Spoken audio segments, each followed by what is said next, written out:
खेसारी लाल यादव का आज जन्मदिन है। खेसारी में आपको ढेर सारी शुभकामनाएं देता हूं। खूब खुश रहो, दुनिया पे छाए रहो। Happy birthday.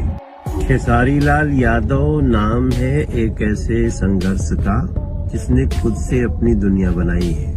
गरीब घर से निकले हुए बच्चे का जिसने कभी चुनौतियों से हार नहीं मानी। उन्होंने अपने हुनर से, अपने टैलेंट से अपनी पहचान बनाई है और वो मेरा। जी हाँ दोस्तों, नमस्कार।